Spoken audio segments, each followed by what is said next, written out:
Hi ഞങ്ങളിപ്പോൾ ഇതാ കുഞ്ഞുൻ്റെ സ്കൂളിലാണ് കേട്ടോ. കുഞ്ഞുഞ്ഞ് 4ാം ക്ലാസ് കഴിഞ്ഞ് 5ാം ക്ലാസ്സിലേക്ക് പോകാൻ വേണ്ടിയിട്ട് ടി സി വാങ്ങാനായിട്ട് ഞങ്ങൾ വന്നതാണ് കേട്ടോ. നമുക്ക് ടി സി ഒക്കെ പെട്ടെന്ന് തന്നെ കിട്ടി.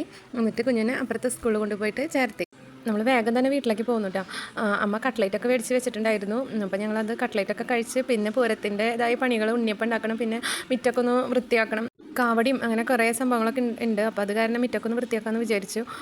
എന്തായാലും ഭക്ഷണം കഴിച്ച് കഴിഞ്ഞിട്ട് വൃത്തിയാക്കാമെന്ന് വിചാരിക്കണം കേട്ടോ. പിന്നെ ഉണ്ണിയപ്പത്തിനൊക്കെ കൂട്ടി വെക്കണം. ഇപ്പോൾ കൂട്ടി വെച്ചാൽ ഉണ്ണിയപ്പം വൈകുന്നേരം ഉണ്ടാക്കാൻ പറ്റുള്ളൂ കേട്ടോ.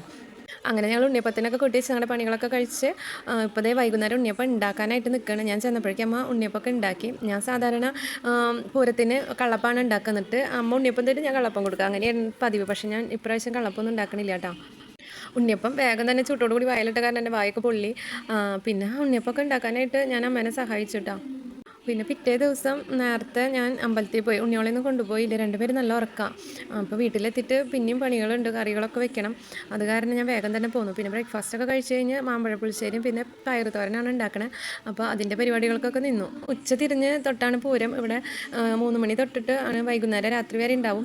അപ്പോൾ കറികളൊക്കെ ആയിട്ടുണ്ട്. അമ്മ അവിടെ നിന്ന് കുറച്ച് കറികളൊക്കെ വെച്ച് കൊണ്ടുവന്നിട്ടുണ്ടായിരുന്നു. അപ്പോൾ ഞങ്ങളെല്ലാവരും കൂടി ഇരുന്ന് ഭക്ഷണം കഴിച്ച് ഇതിൻ്റെ ഡീറ്റെയിൽ വീഡിയോ ഞാൻ ഇട്ടിട്ടുണ്ട്. കാണണേ. ഇപ്പോൾ ഇത്രയേ ഉള്ളൂ. ചാച്ചാ, ബൈ ബൈ, സീ യു.